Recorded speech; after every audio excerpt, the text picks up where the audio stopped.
tell you what, the boy's a player, and he is looking the real deal for a boy that came in the start of the season. And listen, I hold my hands up. Like a lot of other people, couple of months into the season, we were asking, where is he? Why is he not playing? By the way, Scott, don't feel bad about asking that question. The more you see of him now, the more you should be asking that question. Yeah. Where was he? Because at that point in time, I'm not sure. I think he came in with an injury, Jack. Right. But I remember Philip Clement saying he's nowhere near first team ready. He's just nowhere near it. He's a project player. Right. Meanwhile, you're right. Cyriel Dessers was leading the attack every week.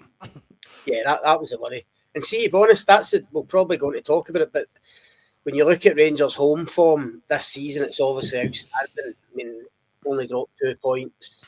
I think there was a stat about the day, I think Clement, of all the kind of Rangers managers, he's sitting top with kind of home win percentage rate, something like 90% or whatever it is. But the thing is, Rangers fans will tell you there was a period at the start of the season where, as much as they were winning home games, the performances were poor, and it was 1 goal or 2 goals, and they weren't quite hitting the heights. But as Jacko touched on there, the difference was Dessers was leading the line back then. There was no Hadji, there was no Danilo, there was no Igamane. So they've got all these guys back at home. They showed against Celtic, showed again last night, capable of beating pretty much anyone when they're on their game at home. And just getting back to Igamane, I mean, what a find he's been. And I mean, I asked Clement at the press conference on Tuesday, whether the club were going to have a dilemma pretty quickly on this boy, because there's already talk about clubs looking at him. And I suppose there's a balance to be found between avoiding what Rangers have done in the past and no maximising players' potential and their value and selling them at the right time. So if big bids come in, Rangers need to cash in. Of course, the balance is, they want to get the best out of him. I'd imagine they want at least another season out of him. But they might not have any choice if bids come in. And I think he's looking that good that already teams, whether it's in England or abroad, will be looking at him, because the potential in him, I think, is huge.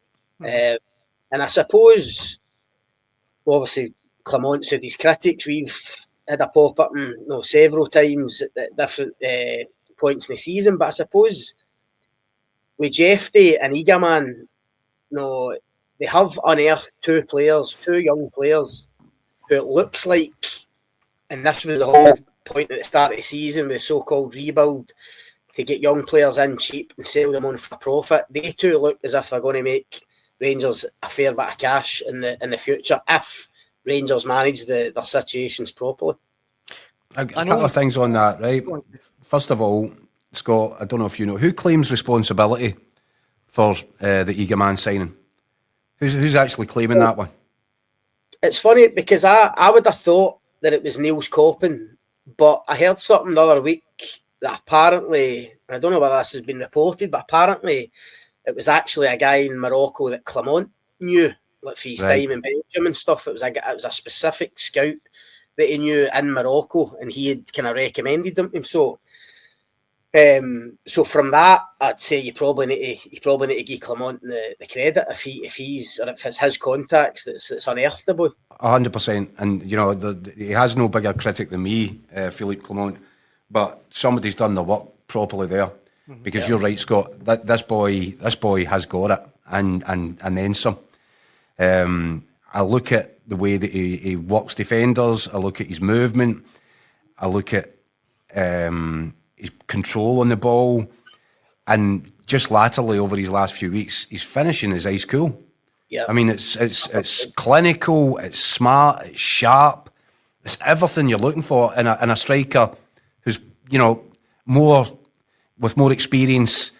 Yeah, 5 years, 6 years more experience. That's when you expect to see that sort of clinical edge finishing, where he's not snatching at things.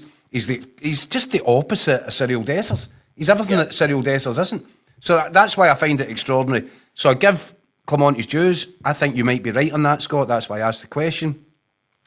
At the same time, I can't begin to fathom how bad must Igamane have looked over the first couple of months of the season if he wasn't anywhere near challenging Cyriel Dessers for a starting place? And I put that on Clement as well.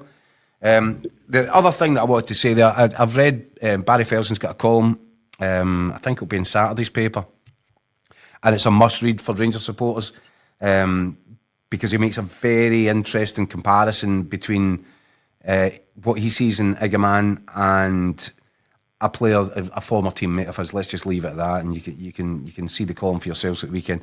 It's a really good column, really, really interesting, and it's, you know, you can tell it's a guy. Obviously, Barry Felson knows a football player when he sees one. Just some of the things that he mentions, and it's really quite thought provoking. I think it's certainly a must read for Rangers fans this Saturday. No, what I like about him, Jacko Egaman, for somebody so young. I thought you were going to say about wee Barry. people have compared him to Morelos. Obviously, I think he's more. That's not the comparison. No, but he's more clinical and more ruthless than Morelos. He looks that way. He's more cold in front of goal, which I think is a great quality for a striker. And the other thing is, this might sound daft, but, and again, it's early days, he doesn't waste chances. And by that, I mean even the ones that he misses, because he's no skying things or they're no going wide. He doesn't sclaff at things like Morelos did and Dessers does. Keeper had some save for him last night, the one that he set for 18 yards outside of the foot. What a shot that was. Every chat, even the couple that, as you say, the save last night, the one he puts past the post early doors, it's inches by. The one that he made for himself at Easter Road when he nearly got his fourth goal of the night, he outmuscles Bashiri. And I know he missed it, but I mean, it was millimetres he missed it by. He just doesn't waste a chance. He's always looking to get a shot off. Doesn't matter where he is around the box. Both feet, he's already scored with his head. He's really impressive, Scott. He really is. I mean, you don't. One of the guys, I seen one of the comments coming up there saying, "No, getting carried away," and we are guilty of that at times. But for what you're seeing of this boy, as I said at the start, he looks the real deal. He looks as if he's got everything in his locker. And by the way, what we're talking about here is a player that's only been playing. How long's he been in the first team? A couple of months now, just over. Yeah.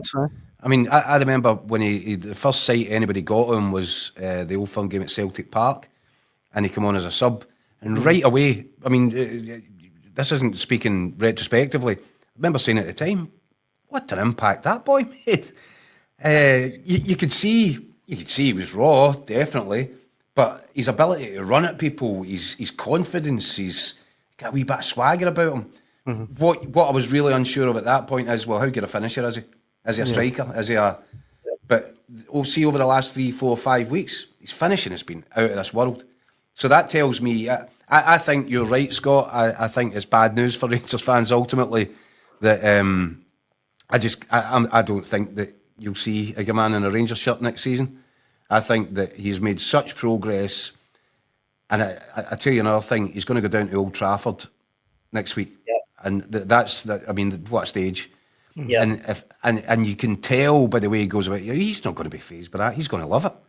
Well, if he goes onto that platform against Manchester United and turns it on and looks like the player that he's looked like over this last wee while, that's when the interest will really start to skyrocket. And I think you'll find that Rangers are going to get some the kind of offers in the summer that they'll find just about impossible to resist. And this is a guy that they spent 1.5 million on. So if you can get a cheque for £10 million after 12 months, I'm afraid that's just the sort of business. As frustrating as that might seem to a lot of the supporters who would probably say, now you keep a guy like that and you build your team around him. Well, Scott mentioned it, Ryan Kent, Morelos, these guys that could have been sold for a lot of money, had they been sold at the right time, had they been moved on at the right time, they can't make that mistake again.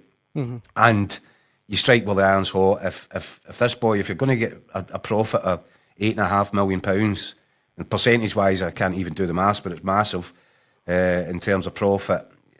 I'd be surprised. I mean, the only option that Rangers could do is you could say, right, get another year out of him. I think he signed a 4-year contract, Scott.